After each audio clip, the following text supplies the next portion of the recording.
Órdenes de sucesión. Los órdenes de sucesión son aquellos conjuntos de parientes que excluyen a otros de la sucesión, pero que a su vez pueden ser excluidos por otro conjunto de parientes, y que permite determinar a qué conjunto de parientes le corresponde en definitiva la herencia. Existen 5 órdenes de sucesión, de los cuales solo los 2 primeros se refieren a legitimarios o herederos forzosos. El primer orden de sucesión se conoce como el orden de los hijos. Si bien también concurre el cónyuge sobreviviente o el conviviente civil sobreviviente, de no haber hijos, se avanza al segundo orden de sucesión, en donde también concurren estos últimos.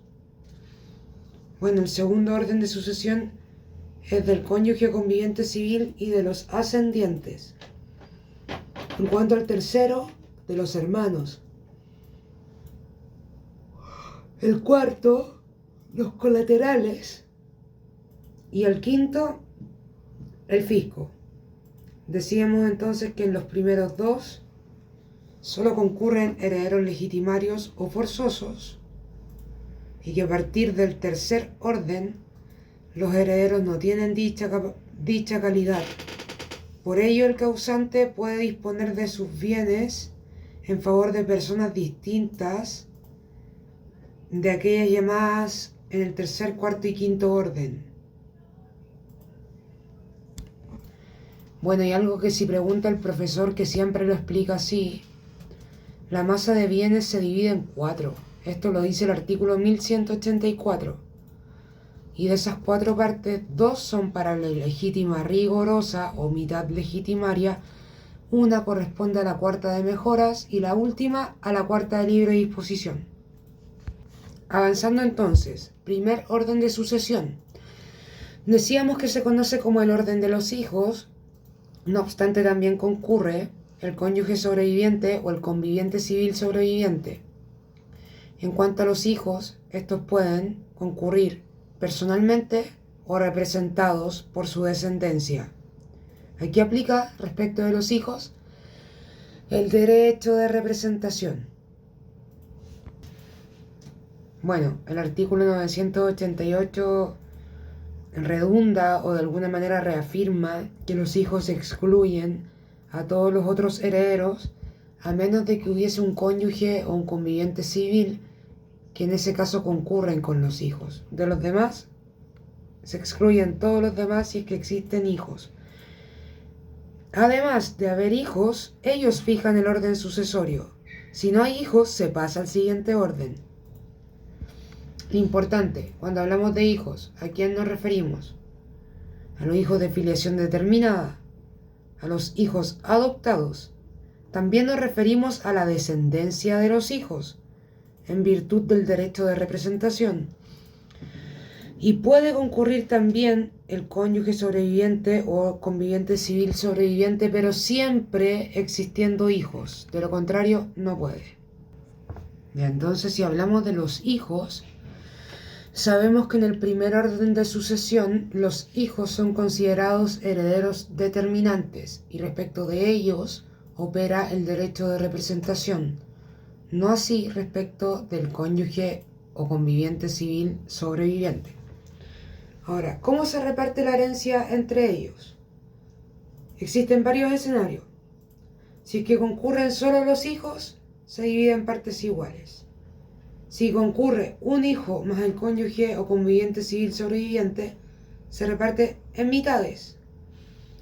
Si concurren de 2 a 6 hijos, al cónyuge o conviviente civil sobreviviente le corresponde el doble de un hijo. Si concurren 7 o más hijos, al cónyuge o conviviente civil sobreviviente le va a corresponder un cuarto de la herencia, y el 75% restante, o los 3/4 restantes, se dividen entre los hijos en partes iguales. Y ya sabemos que si no hay hijos, se avanza al segundo orden. Algo importante es que el cónyuge o conviviente civil sobreviviente nunca va a llevar menos de la cuarta parte de la herencia o de la cuarta parte de la mitad legitimaria en su caso. En el caso de la cuarta parte de la herencia, si el causante falleció sin haber dispuesto de la cuarta libre disposición y de la cuarta de mejoras, al cónyuge o conviviente civil le va a corresponder la cuarta parte de la herencia. Pero si el causante dispuso de estas cuartas, al cónyuge o conviviente civil va a corresponderle al menos la cuarta parte de la mitad legitimaria en este caso. Cosas importantes. Primero, si el cónyuge fallecido se encontraba casado en sociedad conyugal, antes de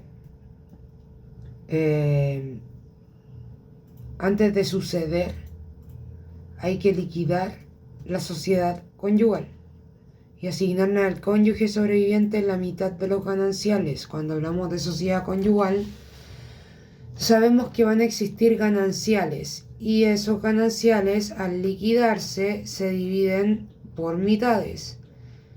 Entonces, si se dividen por mitades, sabemos que el 50% de los gananciales le van a corresponder al sobreviviente y el otro 50% al causante. De esa porción va a corresponder un porcentaje para el cónyuge sobreviviente y otro para los hijos. Esto en ambos casos, cónyuge o conviviente civil sobreviviente. Solo que en el primer caso tiene que haber sociedad conyugal y en el segundo, pacto de comunidad. Y otro punto importante. Conforme al artículo 1337, el cónyuge sobreviviente o conviviente civil sobreviviente tendrá dos derechos que podrá ejercer en el marco de una partición. Tenemos el derecho de adjudicación preferente y el derecho de uso o de habitación. En cuanto a la adjudicación preferente, el cónyuge sobreviviente o el conviviente civil sobreviviente tendrá preferencia respecto de su cuota hereditaria ante la adjudicación en su favor de la propiedad del inmueble en que resida. Entonces, en razón de su cuota, el cónyuge o conviviente civil sobreviviente va a tener preferencia respecto de la adjudicación del inmueble en que resida en su favor. Y en cuanto a este derecho de adjudicación preferente, se requiere que la propiedad del inmueble, respecto del inmueble, este sea o haya sido la vivienda principal de la familia y que también el mobiliario haya sido parte de esta vivienda, que ambos sean parte del patrimonio del difunto. Y ojo que este derecho de adjudicación preferente es personalísimo. No puede transferirse ni transmitirse. Si se cede este derecho, que es un derecho hereditario, el cesionario carecerá del derecho de adjudicación preferente que tenía su cedente, porque no opera.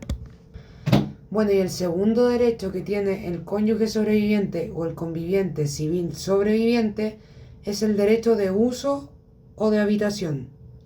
¿Qué quiere decir este?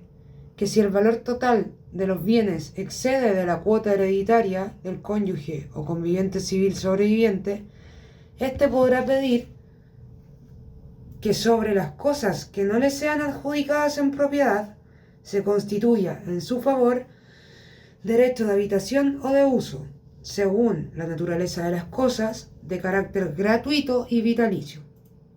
El derecho de habitación no será oponible a terceros de buena fe mientras no se inscriba la resolución que lo constituye en el conservador de bienes raíces.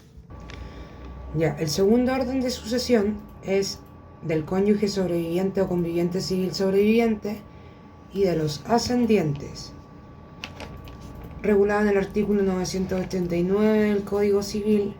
Aplica cuando no hay hijos ni descendientes de estos con derecho a representación. Concurren en este orden el cónyuge sobreviviente o el conviviente civil sobreviviente y los ascendientes. Ahora, ojo, hay casos en que la ley priva tanto a los ascendientes como al cónyuge de esta asignación hereditaria. En cuanto a los ascendientes, existen 3 casos. En primer lugar, si la paternidad o maternidad ha sido determinada judicialmente contra su oposición. En segundo lugar, tratándose del impedimento impediente de segundas nupcias. Y en tercer lugar, el padre o madre que haya tenido parte en el fraude de falso parto o de suplantación del hijo. Y en cuanto al cónyuge, en el caso contemplado en el artículo 994, esto es, si la separación judicial de los cónyuges se hubiere decretado por culpa del cónyuge sobreviviente.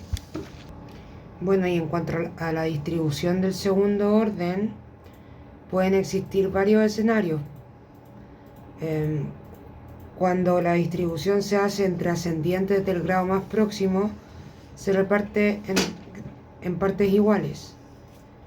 Cuando solo concurre el cónyuge conviviente civil, va a ser todo para aquel. Y cuando concurren ambos, tanto ascendiente como cónyuge conviviente civil, los 2/3 van a ser para este último y 1/3 para los ascendientes. Y ese tercio va a ser dividido en partes iguales respecto de los ascendientes. Decimos también que aplica la regla del grado en cuanto los grados se excluyen el uno al otro. Los ascendientes son determinantes en este caso. Todos los que concurren en el segundo orden y en el primer orden también son legitimarios. Entonces, para pasar del segundo al tercero deben faltar todos. Ya estando en el tercero, sabemos que este es el orden de los hermanos. Solo tiene aplicación a falta de hijos, cónyuge sobreviviente o conviviente civil sobreviviente y de ascendientes. A falta de todos estos parientes y cónyuge sobreviviente o conviviente civil sobreviviente, se pasa al tercer orden. Son llamados los hermanos personalmente o representados. Los hermanos pueden ser carnales o de doble conjunción. Los hermanos de simple conjunción llevan la mitad de los hermanos de doble conjunción. Cuarto orden de sucesión, conocido como de los otros colaterales. Se encuentra regulado en el artículo 992 del Código Civil. A falta de todos los anteriores, sucederán al difunto los colaterales de grado más próximo, sean de simple o de doble conjunción, hasta el 6º grado inclusive. Los colaterales de simple conjunción tendrán derecho a la mitad de la porción de los colaterales de doble conjunción. Los colaterales del grado más próximo excluirán siempre a los otros. Y aquí, ojo, cabe hacer presente que los sobrinos no suceden en el orden de los colaterales, sino que suceden por representación en el tercer orden de sucesión, es decir, en el orden de los hermanos. En el fondo es lo mismo que pasa con los nietos. Los nietos no suceden en otro orden, sino que en el primero, o sea, a través de la representación de los hijos del causante. Bueno, y el último orden es el quinto, que es el del fisco, regulado en el artículo 995 del Código Civil. La ley llama, a falta de todos los herederos ab intestato designados, a suceder al fisco. Esto es la persona jurídica del Estado. El fisco, para solicitar la posesión efectiva de la herencia, actúa representado por el Ministerio de Bienes Nacionales. Y el fisco se entiende que es el representante económico del Estado y de la colectividad en general. Y ahora ojo que esto puede ser pregunta de prueba, pregunta de examen o una pregunta que determine una evaluación exitosa. Caso del causante que es hijo de filiación indeterminada. Cuando hay un causante que es hijo de filiación indeterminada, solo vamos a poder aplicar el primer orden, el segundo, solo respecto del cónyuge sobreviviente o conviviente civil sobreviviente, y el quinto orden. No aplica el tercero, no aplica el cuarto. ¿Por qué pasa esto? Porque si el hijo no tiene determinada la filiación respecto de ninguno de sus progenitores, o sea, es un hijo de padres desconocidos, no tiene ascendientes ni colaterales. Por ende, no puede haber ni tercer ni cuarto orden sucesorio en el caso de aquel causante con filiación indeterminada.